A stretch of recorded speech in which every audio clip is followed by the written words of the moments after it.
తాకట్టులో ఉన్న బంగారాన్ని విడిపించి ఆ రోజు ఆన్లైన్ ధరకే కొంటుంది కొమ్మూరి గోల్డ్.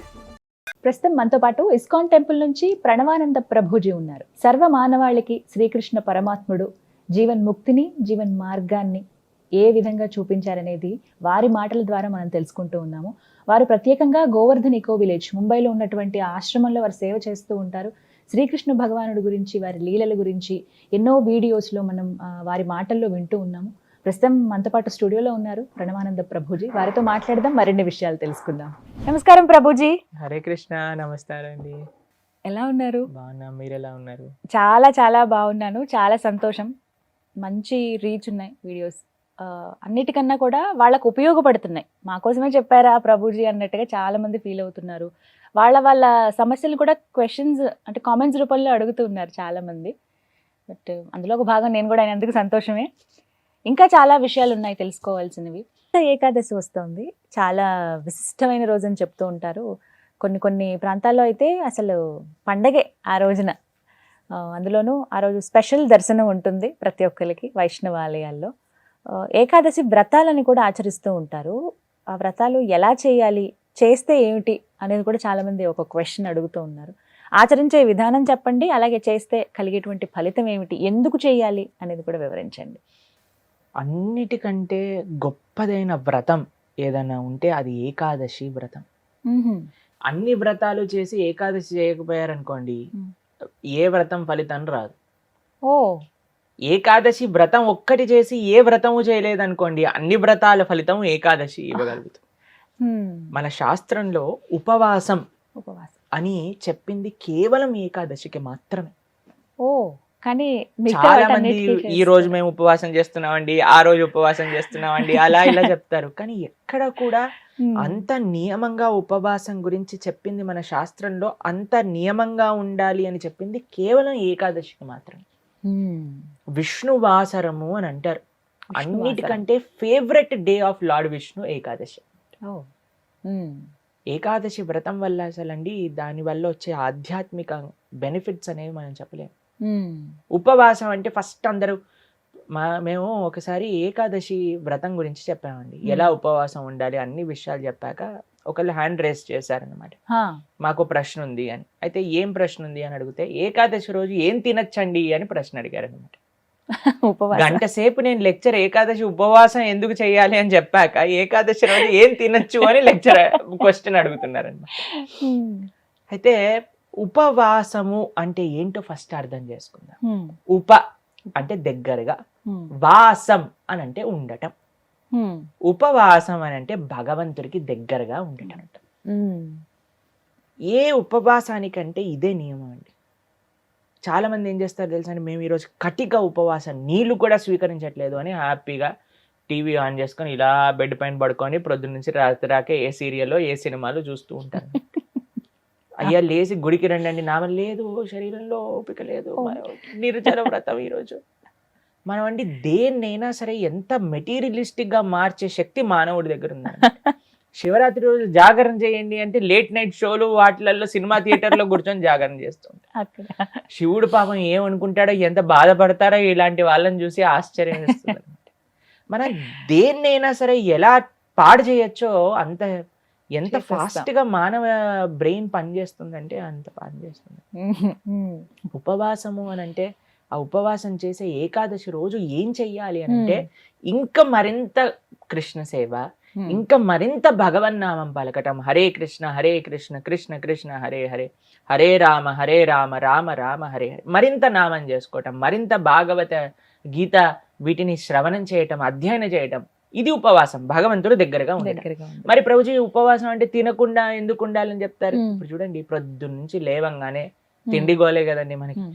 ఏం టిఫిన్ ఏం చేయాలి, దోశలు వేయటం, ఇడ్లీలు వేయటం, అటు వాయిల్ తీయటం, ఇటు చట్నీ చేయటం, ఇటు సాంబార్ చేయటం, పెట్టేయటం. దాని తర్వాత ఇది అయిపోగానే మళ్ళీ లంచ్కి ఏం కావాలి, భోజనం కోసం కూరగాయలు కట్ చేయటం, వంటలు చేయటం, మళ్ళీ తినగానే నిద్ర వస్తుంది, మధ్యాహ్నం పూట పడుకుంటాం, మళ్ళీ సాయంత్రం కావగానే ఇది అది. దాని తర్వాత మళ్ళీ రాత్రి డిన్నర్ ఏంటి, స్విగ్గీ, జొమాటో, అవి ఇవి, మళ్ళీ కిచెన్ క్లీన్ చేసుకోవడం, తూడ్చుకోవడం, బాసనలు తోముకోవడం, వీటిల్లోనే రోజంతా పోతుంది. ఏం చెప్పారంటే, అయ్యా నువ్వు దేవుడికి దగ్గరగా ఉండాలంటే వీటిని కొద్దిగా దూరం పెట్టాలి, పక్కన అప్పుడే పెట్టాలి. సాధ్యం అవుతుంది. ఉమ్, తినకపోయామనుకోండి, కొద్దిగా తగ్గించామనుకోండి, మనకి నిద్ర రాదు అంతగా. ఉమ్, ప్లస్ ఇంత పెద్ద తతంగం మొత్తం కూడా ఆఫ్ అయిపోతుంది. ఎంత Hmm. సమయం మెరిగిపోతుంది. మీరు ఒక్కసారి ప్రయత్నించండి. ఒకరోజు నిజమే. వంట తిండి ఈ రెండు ఆపేస్తే అసలు ఆ రోజు ఏంటి ఇంత పెద్దగా ఉంది మనకి అని అనిపిస్తుంది అనమాట. Long day. ఎందుకంటే అంత సమయం మనకు ఉండిపోతుంది. కాబట్టి ఏకాదశి రోజు ఏంటి నియమం, ముఖ్య నియమం ఏంటి అని అంటే, Hmm. ఎంత వీలైతే అంత భక్తితో ఉండటం, భగవంతుడి యొక్క ఆరాధన చేయటం, ఆలయానికి వెళ్ళడం, వైష్ణవుల సేవ చేసుకోవటం, భగవన్నామాన్ని జపం చేయటం, గీతా భాగవతాలు శ్రవణం చేయటం, సత్సంగంలో ఉండటం, ఇది ఏకాదశి ముఖ్య నియమం. దాని తర్వాత నియమం ఏంటి అని అంటే ఆహార నియమం పాటించాలి. ఏంటి ఆహార నియమం ఆహార నియమం. పాటించాలి అని అంటే, ధాన్యంలో ఏకాదశి రోజు పాప పురుషుడు ఉంటాడు అని చెప్తారనమాట. ఓ ధాన్యం అని అంటే రైస్, దాల్, పప్పులు, తర్వాత గోధుమలు, తర్వాత వరి, వీటన్నిటిలో అనమాట. కాబట్టి ఆ రోజు మనం వీటి నుంచి దూరంగా ఉండి మరి ఏం స్వీకరించవచ్చు మరి ఆ అంటే రోజు- పాలు, పండ్లు. ఓ తర్వాత మీకు అవి కూడా కాదండి, మరి మాకు ఇంకా శరీరం సహకరించట్లేదు, కొంతమంది ఉంటారు కదండి, బీపీ ఉంటుంది, షుగర్ ఉంటుంది, అటువంటి వాళ్ళు ఏం చేస్తారు అని అంటే, మీకు సగ్గు బియ్యం అని దొరుకుతాయి, లేదా కొర్రలు అని దొరుకుతాయి అనమాట. వాటిని ఇవన్నీ కొన్ని ఏకాదశి రోజు స్వీకరించవచ్చు అని ఎలవ్ చేసినాం అనమాట. కాబట్టి ఇప్పుడు సరే రోజు సాబుదానా సగ్గుబియ్యం ఎలవ్ చేశారంటే, సగ్గుబియ్యం పాయసం, సగ్గుబియ్యం వడలు, సగ్గుబియ్యం ఉప్మా, అన్ని ఒక 10-15 రకాలు చేసుకొని తినమని చెప్పట్లేదండి మేము. ఎవరికైతే వీలుంటుందో ఒక్క రకం చేసుకోండి. వాటిని ఆహారాన్ని స్వీకరించి శరీరం బాగుండేటట్టుగా చూసుకొని భగవంతుడి యొక్క సేవలో పెట్టుకో. కాబట్టి ఏకాదశి ప్రధాన నియమం ఏంటి అని అంటే, భగవంతుడి దగ్గరగా ఉండట. కానీ కొంతమంది కటిక ఉపవాసం అని ఉంటారండి, నీళ్లు మాత్రమే స్వీకరిస్తారు ఆ రోజంతా. నీళ్లు కూడా స్వీకరించరు, దాన్ని కటిక ఉపవాసం అంటారు, అంటారా? నిర్జల వ్రతము అని అంటారు అనమాట. అచ్చా, ఓకే. చెయ్యండి ప్రభుజీ, మేము నిర్జల చేస్తూ బ్రహ్మాండంగా ప్రొద్దు నుంచి రాత్రి దాకా జపం చేసుకునే శక్తి మా దగ్గర ఉంది అని అంటే పర్ఫెక్ట్. లేదండి మాకు ఏదన్నా లోపలికి వెళ్ళండి, మాకు బ్రెయిన్ పనిచేయదు అని అన్న వాళ్ళు పాలు స్వీకరించండి, లేదండి పండ్లు స్వీకరించండి, లేదండి సగ్గుబియ్యంతో కొద్దిగా అంటే ఉప్మా అలా లాంటివి ఉండొచ్చా? చేసుకోండి. ఇందాక మీరు అన్నారు కటిక ఉపవాసం కనీసం. ఉండొచ్చు. చాలా మంది భక్తులు ఉంటారు, చాలా మంది భక్తులు ఉంటారు. మా ఆశ్రమంలో ఎంతో మంది ఉంటారు. మరి మీ విషయం ఏంటి ప్రభుజీ, మీరు ఉండరా అని అంటే, మేము మధ్యాహ్నం వరకు మాత్రం నీరు తీసుకోకుండా, ఏం ఆహారం తీసుకోకుండా ఉపవాసం మధ్యాహ్నం వరకు. మధ్యాహ్నం పూట కొద్దిగా పాలు, కొద్దిగా పండ్లు అలాంటివి స్వీకరిస్తాం అన్నమాట. అలా మేము ఏకాదశి ఉపవాసం చేయడానికి ప్రయత్నం చేస్తాం. వ్రతం, ఏకాదశి వ్రతం అంటే ఏ విధంగా? ఉపవాసమే ఉపవాసమే ఆనిస్తేనే వ్రతం అంటారు. ప్రతి నెలలో 2 ఏకాదశులు వస్తాయి. అవును. ఆ 2 ఏకాదశులు సంవత్సరం పాటు మొత్తం అన్ని ఏకాదశులు కానీ మనం ఉండగలిగితే, దానికంటే గొప్ప వ్రతం ఇంకొకటి లేదు. ఏం జరుగుతుంది ఏకాదశి వ్రతం చేస్తే? భగవంతుడి యొక్క పూర్తి కృప మన పైన ఉంటుంది. ఏకాదశి భక్తి జనని అని అంటారు. మన మనసులో భగవంతుడి పట్ల ప్రేమ కలుగుతుంది, దానికంటే గొప్ప వరం ఇంకేం కావాలండి. నిజమే కదా. కాబట్టి ఏకాదశి వ్రతం తప్పకుండా చేయాలి. అందరూ కూడా ఆ ఏకాదశి వ్రత మహాత్యాన్ని తెలుసుకోండి, చక్కగా ఏకాదశి వ్రతాన్ని ఆచరించడానికి ప్రయత్నం చేయండి. చాలా అద్భుతమైన రోజు, మీరు సంకల్పం తీసుకొని ముందుకెళ్ళడానికి. చాలా మంది మమ్మల్ని అడుగుతుంటారు, రోజు మా ఇంట్లో ఎవరో వెళ్ళిపోయారు, లేదా మాకు మైల్ ఉంది, అశౌచం ఉంది, మీరు ఎలా ఉన్నా ఏం జరుగుతున్నా ఏకాదశి మాత్రం పాటించవచ్చు. దాంట్లో ఏం ప్రాబ్లం. ఆ రోజు ఖచ్చితంగా ఇవి వింటే బాగుంటుంది, ఇవి పఠిస్తే బాగుంటుంది. భాగవతం వినాలి, భాగవతం చదువుకోవాలి, భగవన్నామం జపం చేయాలి, కీర్తన చేసుకోవాలి, ఆలయానికి వెళ్ళాలి, కృష్ణుడికి తులసితో అర్చన చేయాలి. ఇవన్నీ ఏకాదశికి చాలా మంచి. ఆ రోజున ప్రత్యేకించి ఉత్తర ద్వార దర్శనం ఉంటుంది. అవును, వైకుంఠ ద్వార దర్శనము అని అంటారు. అన్ని ఆలయాలలో మనకి కలుగుతుంది. చక్కగా దర్శనం చేసుకొని, వైకుంఠ ఏకాదశి కాదండి, అన్ని ఏకాదశులకి ఇవే నియమాలు. భగవద్ ఆరాధన, భగవన్నామ జపం, భాగవత స్మరణ, ఇవే అన్ని ఏకాదశి. కాబట్టి తప్పకుండా ప్రతి ఒక్కళ్ళు చేయాల్సిన వ్రతం ఏకాదశి వ్రతం. ఎవరైనా ఆచరించవచ్చు, ఏ వయసు వాళ్ళైనా కూడా చేయవచ్చు, చేయదగింది అని అంటే కనుక. ఎస్, చేయగలమన్న ఓపిక ఉండాలి, ఆ ఆసక్తి, ఆ నిష్ట ఉంటే ఖచ్చితంగా ఎవరైనా పాటించవచ్చు అంటారు. అయితే ఎప్పుడు ఏదన్నా ఒక టాపిక్ మీద మాట్లాడతాం, వివిధ సబ్జెక్ట్స్ మీద మనం మాట్లాడతాం. బట్ ఇవాళ మీ గురించి నేను అడగదలుచుకున్నాను. ఎప్పుడూ తెల్లటి వస్త్రాల్లో కనిపించే ప్రణవానంద ప్రభుజీ ఇలా కాషాయంలో కనిపించడానికి కారణం, మీ ఆధ్యాత్మిక ప్రయాణం ఎలా ఉంది? ఇంతకు ముందు వరకు ఎలా ఉంది, కాషాయ వస్త్రధారణ తర్వాత ఎలా ఉండబోతోంది? హరే కృష్ణ. అయితే మనం ఇంతకు ముందు కూడా ఒకసారి మాట్లాడుకున్నాం అనమాట. చిన్నప్పటి నుంచి మాకు ఈ యొక్క జన్మ భగవంతుడి యొక్క సేవకి అంకితం చేయాలి అని ఒక స్ట్రాంగ్ డిజైర్ ఉండేది. ఎంత చిన్నప్పటి నుంచి అని అంటే మేబీ 2nd, 3rd క్లాస్లో చదువుకునే అప్పటి నుంచి. అయితే మేము కొద్దిగా పెద్దగా అయ్యాక మా అమ్మ నాన్నకి చెప్పామన్నమాట. అమ్మ మేము ఇంకా వెళ్ళిపోతాము ఆశ్రమానికి, మా గురువు గారి దగ్గర నుంచి సన్యాసం తీసుకుంటాం అంటే వాళ్ళు అన్నారు లేదు లేదు 10th క్లాస్ చదివాయి దాని తర్వాత వెళ్దు అని చెప్పారండి. తర్వాత 10th అయిపోయాక మళ్ళీ చెప్పాను నేను వెళ్ళిపోతాను సన్యాసం తీసుకుంటాను అని అంటే అప్పుడు వాళ్ళు అన్నారు లేదు లేదు ఇంజనీరింగ్ కంప్లీట్ చేసే అన్నారు. తర్వాత ఇంజనీరింగ్ కంప్లీట్ చేశాక తర్వాత నేను వచ్చి చెప్పాను అనమాట, ఇంజనీరింగ్ కంప్లీట్ చేసేసాను, తర్వాత జాబ్ చేస్తున్నాను, మరి మీరు పర్మిషన్ ఇస్తే నేను వెళ్తాను, లేదు మీరు నన్ను జాబ్ చేసి డబ్బులు సంపాదించు అని చెప్తే చేస్తాను, ఏదైనా ఒకటి చేస్తాను మీ ఇష్టం అని అంటే వాళ్ళు అన్నారు పాపం చిన్నప్పటి నుంచి నా డిటర్మినేషన్ అనుకోండి లేదా భగవత్ అనుగ్రహం వాళ్ళ యొక్క బ్లెస్సింగ్స్ అన్నీ కలిసి మాకు చెప్పారు సరే నాన్న నువ్వు ఎక్కడ ఆనందంగా ఉంటే అక్కడ నువ్వు ఉండు, ఎందుకంటే ధర్మం కోసం సేవ చేయటం కూడా ఒక గొప్ప సంకల్పమే కాబట్టి నీకు భగవంతుడు అలాంటి ఒక ఇచ్చ మనసులో కలిగించాడు కాబట్టి మా ఇద్దరి ఆశీర్వాదం నీ పైన ఉంది అని చెప్పి మమ్మల్ని ఆశ్రమానికి పంపించారనమాట.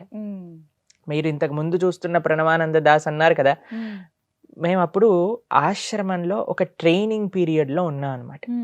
అంటే ఈ ఆశ్రమ వ్యవస్థ ఎలా ఉంటుంది, బ్రహ్మచర్యాన్ని పాటించటం కానీ, దాని తర్వాత మన ఆశ్రమంలో ఉండే లైఫ్ స్టైల్ గురించి మీకు ఇంతకు ముందు మాట్లాడుకున్నాం కదండి. ప్రొద్దున పూట 3:30కి లేవటం, సేవ, సాధన, గోసేవ, తర్వాత గురు ఆచార్య సేవ, ఇవన్నీ కూడా.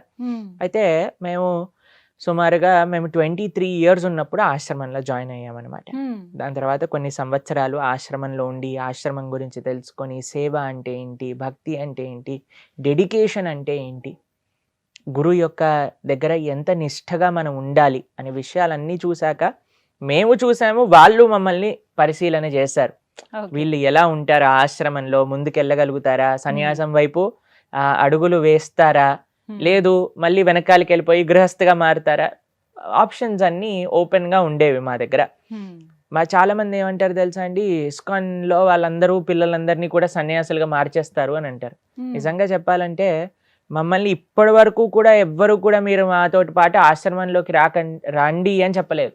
ఎవరు చెప్పలేదు. మేము ప్రాధేయపడే వాళ్ళం అనమాట, మమ్మల్ని ఆశ్రమంలో తీసుకోండి అని అంటే లేదు లేదు లేదు నువ్వు చదువుకోవాలి, నువ్వు జాబ్ చేయాలి అని చెప్తూ ఉండేవారు అనమాట.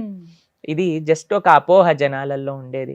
కానీ కొన్ని సంవత్సరాలు మేము అక్కడ ఉన్నాక మా శిక్షా గురువులు, మా దీక్షా గురువులు అందరూ కూడా వాళ్ళ యొక్క అనుగ్రహాన్ని మా పైన చూపించి మేము తప్పకుండా మీ సన్యాసం వైపు మీ యొక్క అడుగులు అని అంటే మనకి మా సాంప్రదాయంలో ఫస్ట్ కొన్ని సంవత్సరాలు బ్రహ్మచర్య ఆశ్రమంలో మనం ఉంటాం అనమాట. దాని తర్వాత ఈ కాషాయ వస్త్రాలను అనుగ్రహిస్తారు. ఇది ఇంకొక మెట్టు ముందుకెళ్తున్నాం మనం సన్యాసం దగ్గరికి. ఎన్ని సంవత్సరాలు అలా శిక్షణ? ఇప్పుడు 10 సంవత్సరాలు సుమారుగా అనుకోండి. మనం శిక్షణ వేశాక ఈ యొక్క కాషాయ వస్త్రాలు అనుగ్రహించాక ఇంకొక 20 సంవత్సరాల తర్వాత సన్యాసాశ్రమాన్ని అనుగ్రహిస్తారనమాట. అలా ఈ ట్రైనింగ్ ఇంటెన్స్, ఎందుకంటే ఒక రెస్పాన్సిబిలిటీ అనమాట. మీరు అడిగారు కాషాయ వస్త్రాల తర్వాత మీ జీవితం ఎలా ఉండబోతుంది అంటే, ఇంకా నిష్ఠ, ఇంకా రెస్పాన్సిబుల్, ఇంకా కేర్ఫుల్ గా ముందుకెళ్ళాలి. అంటే ప్రభుజీ ఇప్పటి వరకు ఎలా ఉంది చెప్పండి ఒక 2 మాటల్లో. యాక్చువల్గా ఏం పెద్దగా మారలేదు నిజంగా చెప్పాలి అని అంటే. ఏమి మారింది అని అంటే అందరు అన్నారు ప్రభుజీ ఇంతకు ముందు మీతో ఫ్రీగా మాట్లాడే వాళ్ళం, కానీ ఇప్పుడు మీరు కాషాయ వస్త్రాల్లో ఉంటే మేము కొద్దిగా రెస్పెక్ట్ఫుల్ గా చాలా దూరంగా ఉండాల్సి వస్తుంది అని అంటే నేను అన్నాను కంగారేం లేదు, ఈ కాషాయ రంగుకుండే మహత్యం అటువంటిది అనమాట. ఇది symbol of sacrifice, symbol of selflessness. మా కోసం అంటూ కాదు జీవించటం, ధర్మం కోసం, దేశం కోసం, సమాజం కోసం, దైవం కోసం నువ్వు జీవించాలి అని మేము మా బట్టలు చూడంగానే మాకు ప్రతిరోజు ప్రొద్దున పూట ఇదే విషయం గుర్తొస్తుంది. ఈరోజు నీ గురించి నువ్వు ఆలోచించుకోకు, భగవంతుడి గురించి ఆలోచించు, సమాజానికి నువ్వు ఏ విధంగా సేవ చేయాలి అని ఆలోచించు అని మాకు గుర్తు చేసే రంగు సాఫ్రాన్ అన్నమాట. కాబట్టి ఈ కాషాయ వస్త్రాలు మా శిక్షా గురువులు, మా దీక్షా గురువులు మాట్లాడి మీకు ఎప్పుడు అనుగ్రహించాలి అని ఆలోచిస్తూ ఉన్నారు. అప్పుడు Hmm. మేము పూరి యాత్రకి వెళ్ళాం కదండి. అవును. పురుషోత్తమ క్షేత్రం జగన్నాథపురిలో గోపాష్టమి అనే రోజున, ఓ. గోపాష్టమి రోజున ఏం జరిగింది అని అంటే, కృష్ణుడు దూడల్ని తీసుకెళ్తూ ఉండేవారనమాట ప్రతిరోజు అరణ్యానికి. ఈ గోపాష్టమి రోజు దూడల్ని కాకుండా ఆవులని కూడా ఆయన రెస్పాన్సిబిలిటీ తీసుకున్నారు. ఆవుల రెస్పాన్సిబిలిటీ కూడా గోపాష్టమి రోజు తీసుకున్నారనమాట ఆయన. అయితే మేము ఆ రోజు ఎందుకు సెలెక్ట్ చేశాము అని అంటే, ఇది ఒక రెస్పాన్సిబిలిటీ నా పైన అని, నాకు జీవితాంతం గుర్తుండాలి అని గోపాష్టమి కార్తీక మాసం పురుషోత్తమ క్షేత్ర జగన్నాథపురిలో మా ఆచార్యులు పరమ పూజ్య రాధానాథ్ స్వామి మహారాజు, అలానే మా శిక్షా గురువులు, మా తల్లిదండ్రులు కూడా అక్కడికి వచ్చారనమాట. అయితే వచ్చినప్పుడు మా ఆచార్యుల దగ్గరికి ఈ కాషాయ వస్త్రాలు తీసుకెళ్ళినప్పుడు ఈ ముందే భగవంతుడికి ఆరాధన చేసి పూజలు చేసి భగవంతుడికి స్వామికి సమర్పణ చేసి ఆ ప్రసాదంగా అందజేసినప్పుడు మా గురువు గారు ఏమన్నారు తెలుసా? ఫస్ట్ ప్రశ్న, మీ తల్లిదండ్రుల ఆశీర్వాదం ఉందా నీకు కాషాయ వస్త్రాలకి అని అడిగారు అనమాట. అయితే అవునండి ఉంది అని అంటే, ఆ వస్త్రాలు తీసి ఫస్ట్ మా అమ్మగారికి నాన్నగారికి ఇచ్చారు. మీరు వీటిని ముట్టుకొని ఆశీర్వదించండి మీ పిల్లవాడికి అని. తర్వాత వాళ్ళిద్దరు ముట్టుకున్నారు. దాని తర్వాత మా గురువు గారు అన్నారు, ఫస్ట్ మీ తల్లిదండ్రులకి నమస్కారం చేయాలి అని చెప్పారు. అయితే ఫస్ట్ అమ్మ నాన్నకి నమస్కారం చేసి దాని తర్వాత మా గురువు గారికి నమస్కారం చేసి ఎంతో ప్రేమగా, మీరు ఫోటో చూసారు కదా, అయితే మా ఆచార్యులు అనుగ్రహించి మమ్మల్ని కౌగలించుకొని వాళ్ళ యొక్క పూర్తి కృప మా పైన అయితే చాలా చాలా బాగుంది. అలా కాషాయ వస్త్ర సమర్పణ జరిగింది. ఆ రోజు మేము ఒకటే ప్రార్థన చేశాం, ఈ రోజు నుంచి మరింత మా సమయాన్ని, మా మనస్సుని, మా శక్తిని భగవత్ సేవలో వినియోగించే ఒక శక్తి మాకు కలిగించు స్వామి అని మా ఆచార్యుల దగ్గర, స్వామి దగ్గర జగన్నాథపురిలో శ్రీ జగన్నాథుడు కూడా అదే ప్రార్థన చేశాం అనమాట. కాబట్టి ఇక్కడ మీద నుంచి మా జీవితం ఎలా ఉండబోతుంది అని అంటే, మేము ఎంత సేవ చేశామో దానికి రెట్టింపు సేవ చేయడానికి ప్రయత్నించాలి. ఇప్పుడు చేయాల్సి. ఇంకా ఏమైనా నియమాలు ఉంటాయండి? అంటే మార్పులు ఏమైనా జరిగాయా ఆహారం విషయంలో కావచ్చు, మీ దినచర్యలో గానీ? దినచర్యలో ముందు ఎలా అయితే మేము ప్రొద్దున పూట 3:30కి లేసి సాధన చేసుకోవటం అలానే ఉండేవి. ఆహార నియమాలు కూడా అన్నీ కూడా సేమ్ ఎలా అయితే ముందున్నామో. ఇప్పుడు ముందు ఇన్ని ఏళ్ళు మేము చేసిన సాధన ఇప్పుడు మేము వాటిని ఆచరించడాని కోసమే మేము చేసిన సాధన అన్నమాట. కాబట్టి దాంట్లో పెద్దగా సీరియస్ మార్పులు అనేవి పెద్దగా ఏం లేవు. కానీ ఇంకొకటి ఏంటి అని అంటే, మేము మాతాజీస్తో డీలింగ్స్ కానీ లేదా ఏది చేసినప్పుడు కూడా we have to be conscious అనమాట. ఎలా మాట్లాడుతున్నాం, ఎవరితో మాట్లాడుతున్నాం, ఎంత ఎంటర్టైన్ చేస్తున్నాం ఏంటి అని we have to be more conscious now.